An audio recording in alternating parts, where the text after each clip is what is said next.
Moveit setup assistant. Okay, great. Now we have defined our Moveit configuration. Let's go to our file system and check what we have done. Here in this our Moveit config package, there are two types of folders, config and launch. Inside this launch file, you can see there are a lot of launch files. We learned about our launch files earlier, and we'll be creating the one of launch files in our hands-on session. So stay tuned.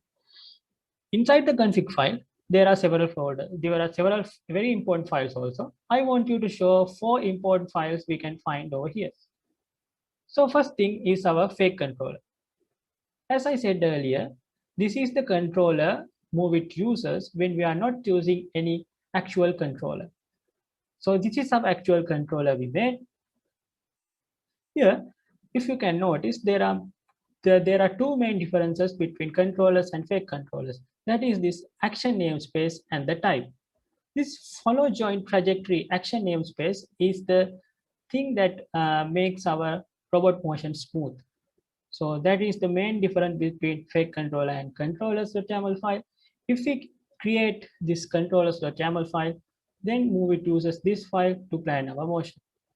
Then here we can see our SRDF file, and we can see both of our robot poses over here with corresponding joint angles. Here's the angle we put for shoulder lift joint as minus 90 degrees, and this is also minus 90 degrees.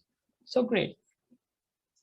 This is the move group launch file. I told you earlier, this is all the magic. This is where all the magic happens. As you can see in this launch file, Moveit calls many launch files inside this. So as you can see, trajectory execution.launch file, sensor manager.launch file. So if we launch this move group launch file, all those launch files will be loaded, and we can plan our motion very successfully. Apart from those 4 files, there are many files here, but those are pretty standard stuff. Sorry, but you don't have to worry about it. And when it comes to SRDF file, you don't need to actually learn how to write SRDF files because our Moveit setup assistant does that for you. So let's move our robot. First of all, we have to launch our Gazebo environment as our simulator, because here we do not have any real robot manipulator with us.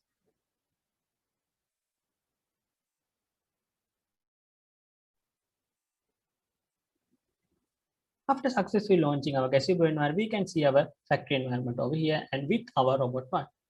To move the robot, we can use our Moveit commander. So what is Moveit commander? Moveit commander is somewhat commanding interface we can use to send command to our planning groups. Let's check it out.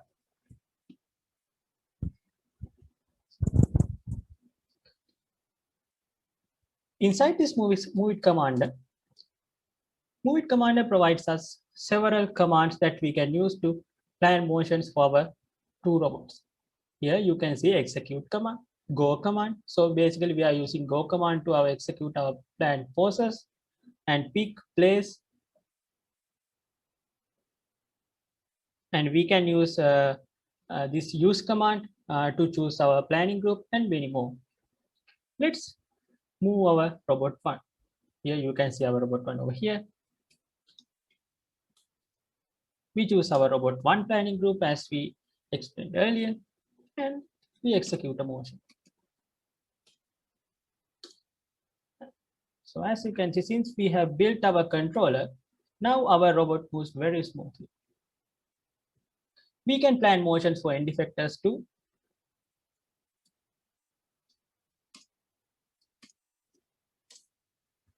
Here you can see our end effector moves 0.2 meters downwards.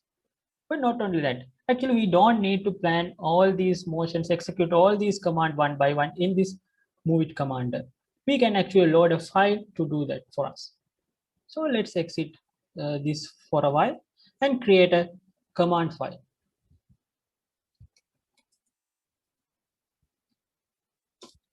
Yeah, as you can see, I have defined 3 commands for that robot I used earlier. Use robot 1, choose the robot 1 planning group, go R1 up and go down 0.01. let's save this. Let's launch again our move it command, and we can load a file.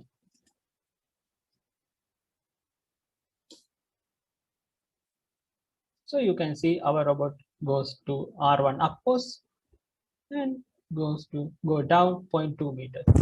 So it is always nice to see that a robot obeys our command. So we can actually get more information about this current position using current command. And here you can see all the robot joint angles and positions and all. So here we have position, X, Y, Z, and orientation, and roll pitch yaw values. For our vacuum gripper one suction cup, which is our end effect as I said earlier. But we don't need to stop here. We can extend this very same procedure to plan very complex motions too. Because this is very simple motion, but to execute complex motions, we have to create a ROS node. We'll be creating a ROS node in our hands-on experience session, so stay tuned. For now, I'll execute a ROS node I created earlier to show you what we can do with this move it setup assistant and move it environment. So let's close this for a while. And let's execute this ROS node. So this is written in Python. So you will be creating a very same ROS node, but very simple ROS node. Yeah, as you can see, our robot moves to the conveyor belt, picks up one object, and place it in the side. It's amazing, isn't it?